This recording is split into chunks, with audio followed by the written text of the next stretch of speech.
Good morning students. अपन कल पढ़ रहे थे ब्रायोफाइटा के जनरल कैरेक्टर, यानी ब्रायोफाइटा के जनरल कैरेक्टर क्या होते हैं, किस लक्षणों के आधार पर ब्रायोफाइटा का दूसरा नाम रखा गया है, कौन से वैज्ञानिक ने सबसे पहले ब्रायोफाइटा की खोज की थी, शब्द किसने दिया था, उसके बाद उसका क्लासिफिकेशन यानी डिवीजन में किससे रखा गया था, यानी उसके अपन मोस्टली जनरल कैरेक्टर के बारे में अपन ने पढ़ लिया था। आज अपन पढ़ेंगे, जैसे अपन फर्स्ट यूनिट पढ़ के आए हैं एल्गी, तो एल्गी और ब्रायोफाइटा दोनों में कुछ समानताएं पाई जाती हैं। दोनों में कुछ समानताएं पाई जाती हैं, उस समानता की वजह से दोनों को एक डिवीजन में रखा गया है। फिर इसने यानी यह बताया कि जो शैवाल और ब्रायोफाइटा हैं दोनों में कुछ सिमिलर बातें होती हैं और उस सिमिलर बातें उपस्थित होने की वजह से उसको ब्रायोफाइटा और शैवाल को थैलोफाइटा डिवीजन में रखा गया है। तो सबसे पहले अपन बात करते हैं एल्गी और ब्रायोफाइटा। एल्गी और ब्रायोफाइटा में अपन बात करते हैं समानता। देखो, दोनों में कुछ टर्म यानी कुछ पॉइंट ऐसे होते हैं जो इक्वल होते हैं।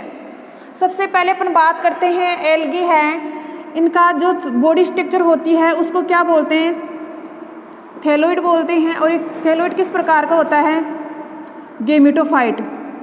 किस प्रकार का होता है, गेमिटोफाइट। यानी जो इनकी बॉडी स्ट्रक्चर होती है वो स्टार्ट में कैसी होती है, अगुणित होती है।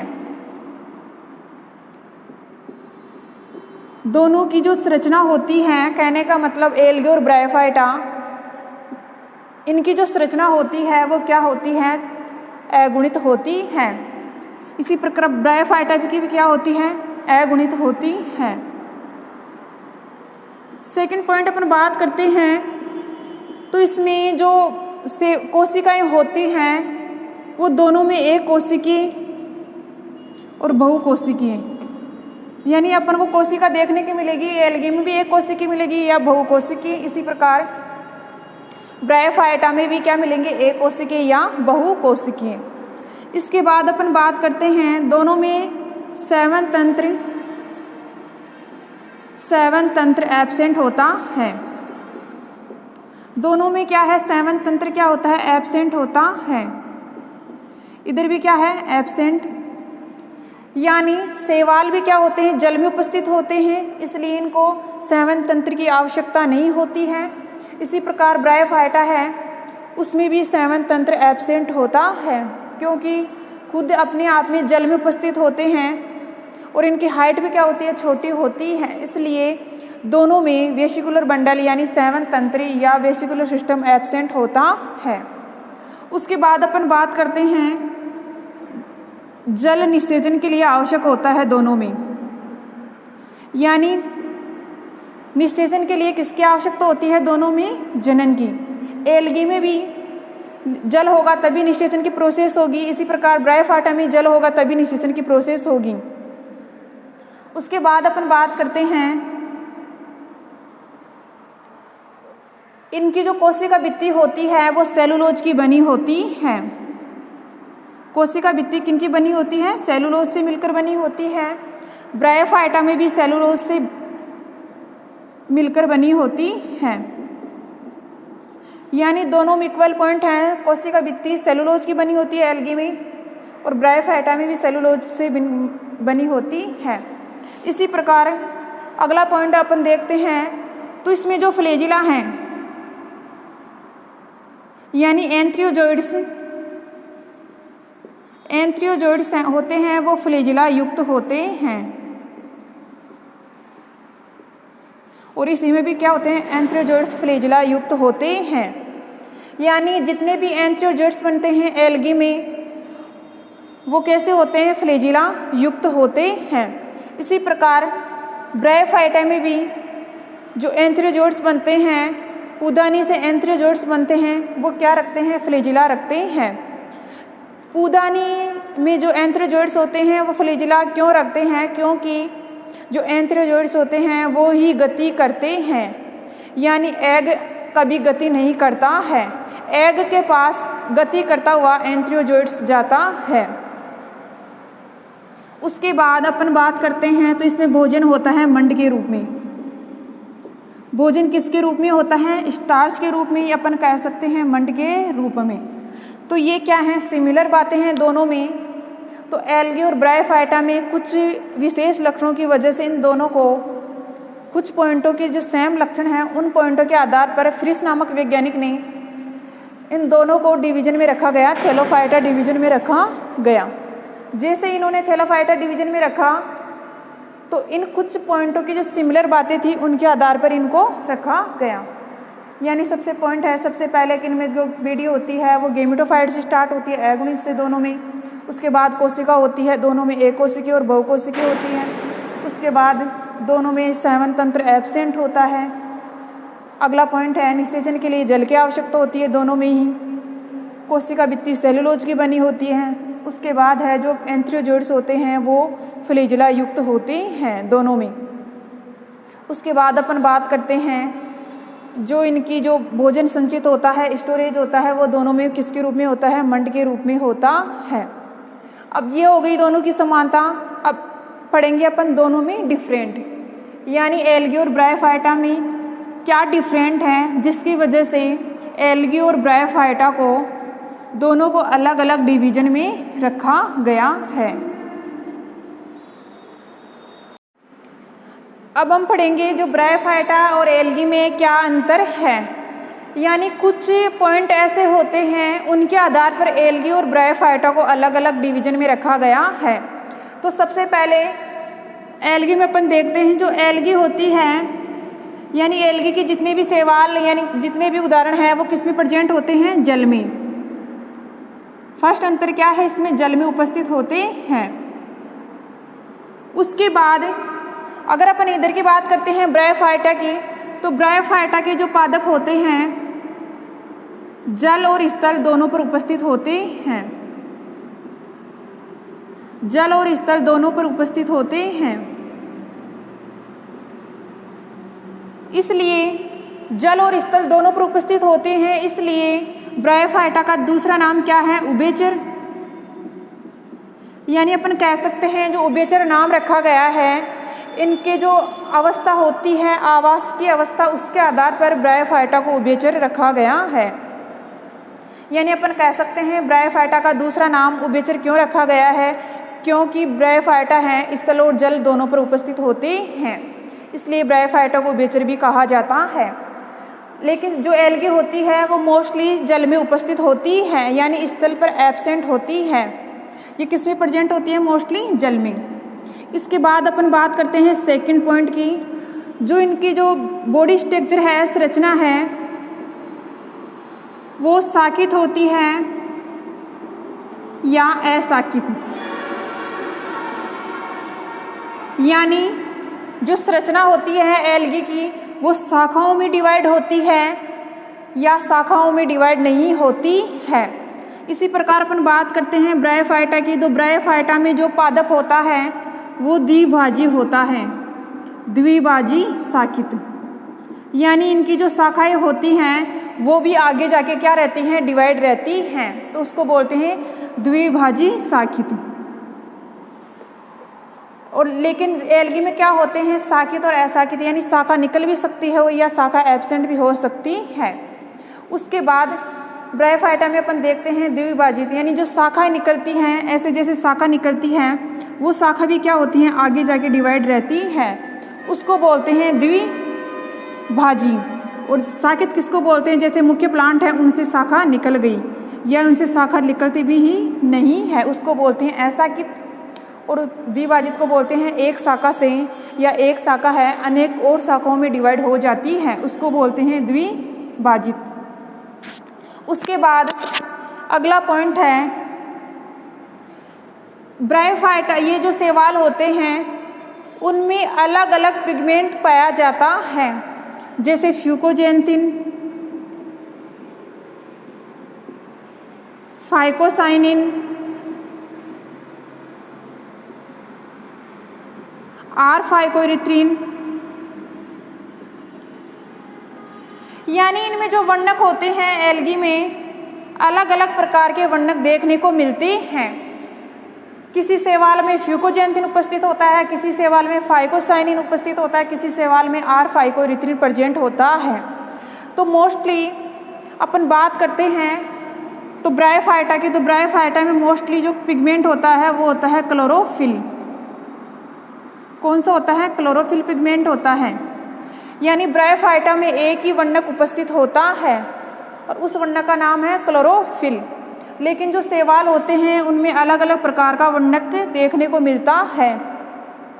जैसे ही उनमें अलग अलग प्रकार का पिगमेंट पाया जाता है, उसी के आधार पर उस शैवाल का कलर भी चेंज हो जाता है। जैसे आर फाइकोइरिथ्रिन है, इस वर्णक की वजह से कुछ शैवालों का कलर है वो लाल हो जाता है। जैसे पॉलीसाइपोनिया जिलेडियम, यानी अपन कह सकते हैं रोडोफाइटा या रोडोफाइसी जो क्लास है या डिवीजन है, उसमें जितने भी सदस्य पाए जाते हैं वो किस कलर के होते हैं? लाल कलर के होते हैं। किस कारण की वजह से लाल कलर होता है? तो आर फाइकोइरिथ्रिन के वर्ण के कारण लाल रंग होता है। उस प्रकार अपन बोलते हैं साइकोफाइनिन। जो फियोफाइटा के सदस्य हैं उसमें साइकोफाइनिन वर्णक पाया जाता है, इसलिए उसका नाम, दूसरा नाम क्या रखा है? भूरा शैवाल। यानी फियोफाइटे जो शैवाल हैं उसका दूसरा नाम क्या है? भूरा शैवाल। इसी प्रकार फ्यूकोजैंथिन है, तो इनके जो वर्णक होते हैं तो वर्णक के आधार पर भी अपन देख सकते हैं दोनों में डिफरेंट होता है। उसके बाद अपन बात करते हैं जनन की। अब जनन मोस्टली क्या होता है? शैवालों में तीनों प्रकार के जनन मिलते हैं: अलैंगिक जनन, कायिक जनन और लैंगिक जनन। यानी जो एल्गी होती हैं उनमें लैंगिक जनन, अलैंगिक जनन और कायिक जनन पाया जाता है, लेकिन ब्रायोफाइटा में अलैंगिक जनन नहीं पाया जाता है। अलैंगिक जनन क्या होता है? एब्सेंट होता है। यानी अपन कह सकते हैं तीनों प्रकार के जनन किस में प्रेजेंट होते हैं? शैवाल में, जबकि ब्रायोफाइटा में कायिक जनन और लैंगिक जनन ही पाया जाता है। यानी अलैंगिक जनन क्या होता है? एब्सेंट होता है। इसी प्रकार अपन बात करते हैं लैंगिक जनन होता है वो, इसमें एल्गी में विषम युग्म की लैंगिक जनन होता है, विषम युग्म की, सम युग्म की और असम युग्म की। यानी जो शैवाल होते हैं उनमें जो लैंगिक जनन होता है विषम युग्म की, असम युग्म की और सम युग्म की प्रकार का होता है, जबकि ब्रायोफाइटा में होता है असम युग्म की प्रकार का। यानी ब्रायोफाइटा में होता है असम युग्म की प्रकार का जनन पाया जाता है। उसके बाद अपन बात करते हैं भोजन की। यानी इसमें जो संचित भोजन होता है वो किसके रूप में होता है?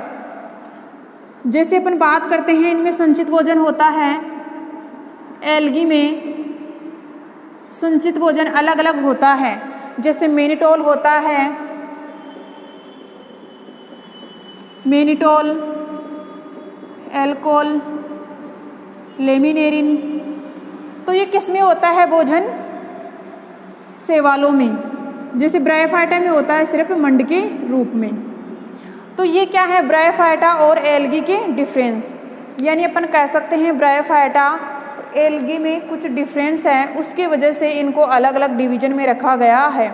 अगर इसको अपन देखते हैं इनकी आवास के आधार पर, तो जो आवास की पोजीशन होती है दोनों से मिलती जुलती होती है, लेकिन कुछ अपवाद हैं ब्रायोफाइटा में जो स्थल पर भी पाए जाते हैं।